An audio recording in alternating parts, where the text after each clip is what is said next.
Lijo lali, kowe aja lali.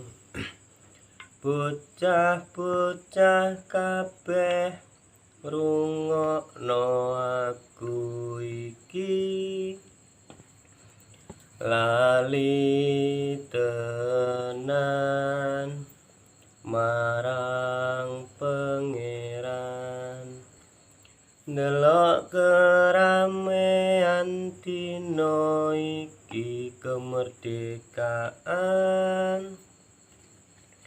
Assalamualaikum.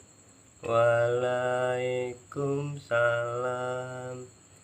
Kula niki Sunan sowan marang pertapan Mbah Wali, golek urip sejati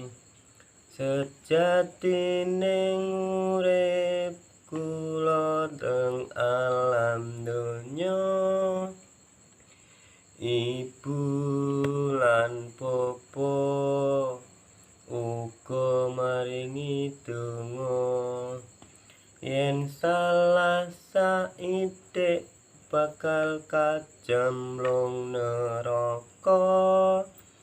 Dondong apa salah duku cilik-cilik, gendong apa mundak mlaku timik-timik. Ya iku nek 12 hitungan kuwi mau cara wong ki ben ora lali karo sing gawe urip.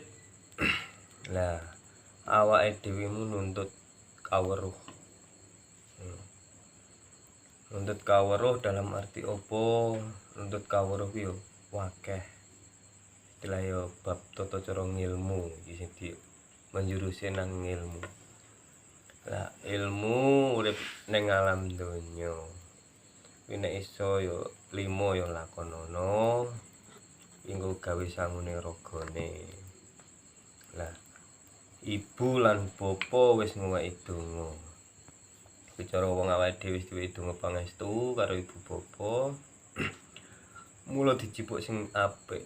Salah sithik awake dhewe ya kecemplung neraka iki ibarate kecemplung nang salah mau. Lah dondong apa salah, gendong apa mundak. Lah mlaku timik-timik, awake dhewe iki ora njaluk bantuan para dulur, para sapa, awake dhewe kudu nglakoni dhewe. Lah cara jenenge mlaku timik-timik iku ya mlaku sak titahe ben tumeka ilmune kuwi mau ya piye. Awake dhewe wis paham nang kono. Dadine sak jenenge ilmu kuwi ora langsung iso dicipuk langsung dhuwur. Mare wong dhuwur kuwi ya eneng artine dhuwur kuwi adalah ndek kuwi adalah dhuwur mulai dicipuk saka sing endep memang. Tapi nek iso menungso kan ya mlaku timik-timik alon-alon ning pasti.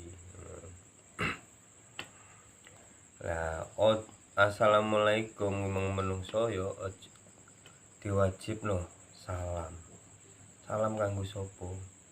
Siji ya kanggo nabi, kanggo para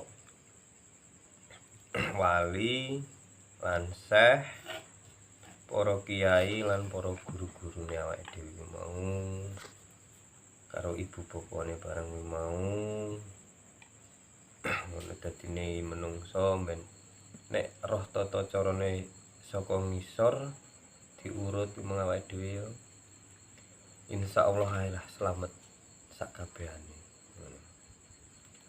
Mulai nek lagu-lagu sing tak nyanyekno kuwi cara iki langsung kegoiban ning nek ana wong sing nyanyekno lagu iki kudune yo izin sik ora apa-apa ape diwedharno jenenge kidungan ya kanggone umat Nabi, anak putune Nabi Adam kabeh minangka apa ben padha eling karo Kang Maha Kuwasa mau.